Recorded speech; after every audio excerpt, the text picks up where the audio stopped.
In this video, I'm going to show you a DIY natural cockroach killer using baking soda. Oh no thank you, I'm James Cridland, the radio futurologist, and I don't much like talking about radio in negative terms, and I'd really rather people didn't compare radio, a medium I love, with a cockroach, an insect that I don't.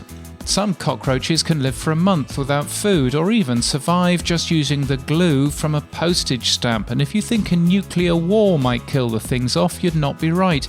They're 15 times more resistant to radiation than we are. Cockroaches are really hard to get rid of. And radio?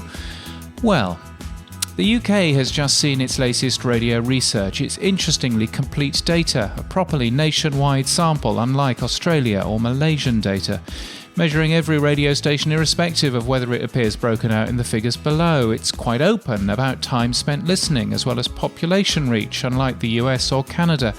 And the current research has been going since 1999 in much the same form. So now we've got 20 years of data behind it, though the methodology has subtly changed through the years. I took that 20 years worth of research and drew two graphs with it.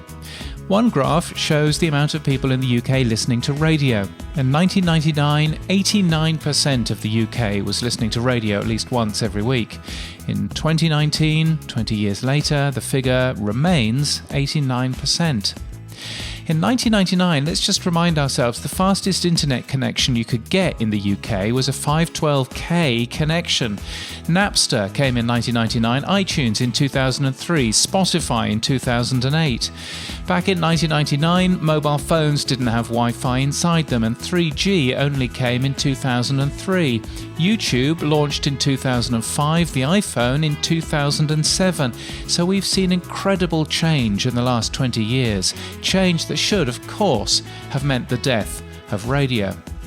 But the second graph I drew shows the amount of time that radio listeners are listening to the radio per week. In 1999, it was 22 hours a week. The latest figures showed 20.8 hours a week. Yes, the figure's falling, and we can probably expect it to continue to do so.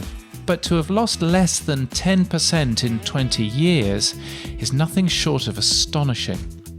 Sure, some will criticise the methodology. Apparently interviewing 100,000 people every single year isn't enough. Some people will point to the population getting older. Others will point out a more severe drop in younger audiences. But all this misses the point that overall, radio is surprisingly resistant to any attempt to kill it. So we should be proud that radio is the cockroach of the media world, but probably prouder still that unlike the cockroach, we continue to evolve. You can get my weekly newsletter at james.crid.land and daily podcast news at podnews.net. It's very good.